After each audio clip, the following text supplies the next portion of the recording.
ఇక నుంచి ప్రతి నియోజకవర్గంలో ఒక మల్టీ స్పెషాలిటీ ఆసుపత్రి అయితే తీసుకురాబోతుంది. ఇప్పటికే గతంలోనే చంద్రబాబు నాయుడు గారు ఈ ప్రకటన చేశారు. ప్రతి నియోజకవర్గంలో ఒక ఆసుపత్రి తీసుకొస్తాం అనేది. అయితే తాజాగా దీన్ని పీపీపీ విధానంలో తీసుకొస్తున్నామంటూ వైద్య శాఖ మంత్రి సత్యకుమార్ ఒక ప్రకటన చేశారు. సామాన్యులందరికీ కూడా నాణ్యమైన అలాగే వైద్యాన్ని అందుబాటులోకి తీసుకురావడానికి రాష్ట్రంలోని 175 అసెంబ్లీ నియోజకవర్గాల్లోనూ 100 నుంచి 300 పడకల స్థాయి మల్టీ స్పెషాలిటీ ఆసుపత్రిని నిర్మించబోతున్నారట. ఆంధ్రప్రదేశ్ వైద్య ఆరోగ్య శాఖ మంత్రి సత్యకుమార్ ఈ ప్రకటన చేశారు. ప్రధానంగా గిరిజన ప్రాంతాల్లో 100 పడకల మల్టీ స్పెషాలిటీ ఆసుపత్రులు అలాగే నిర్మించబోతున్నారు. ఇక్కడ కీలకమైన అంశం. దీంతో పాటు ఈ మౌలిక వస్తువుల కల్పనకు కూడా 4 సూత్రాల విధానాన్ని అనుసరిస్తున్నారట.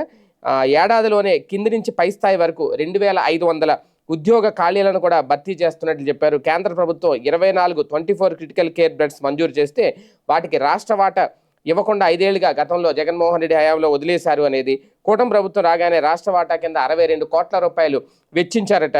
ఇచ్చి ఈ క్రిటికల్ కేర్ బెడ్స్ని అందుబాటులోకి తేవడానికి చర్యలు తీసుకున్నారు అనేది. ఏది ఏమైనా మొత్తానికి ముందు నుంచి చెబుతున్నదే ఇప్పుడు నిర్మాణ ప్రక్రియ కూడా మొదలు పెట్టబోతున్నారు అనేది. నియోజకవర్గంలో ఒక మల్టీ స్పెషల్ ఆసుపత్రి వస్తే అయితే ఇది ప్రైవేటు పరం చేస్తారా, ఇవి ప్రభుత్వ ఆసుపత్రులుగా మల్టీ స్పెషాలిటీ హాస్పిటల్ అంటే ప్రైవేటు గనక పరం చేస్తే ప్రైవేటు వ్యక్తులు కనుక నిర్వహిస్తే సామాన్యులకి ఎంతవరకు అందుబాటులో ఉంటుంది అనేది. లేదు ప్రభుత్వం నిర్మిస్తున్న ఆసుపత్రులు కాబట్టి ఇవి పూర్తిగా ప్రభుత్వ వైద్యశాలలే అనుకుంటే కనుక వైద్యశాలే అనుకుంటే అంటే ప్రభుత్వ దవాఖాన అయితే కనుక ఖచ్చితంగా ప్రజలకు ఎంతో ఉపయోగపడుతుంది. నియోజకవర్గానికి ఒక మల్టీ స్పెషాలిటీ హాస్పిటల్ అయితే రాబోతోంది.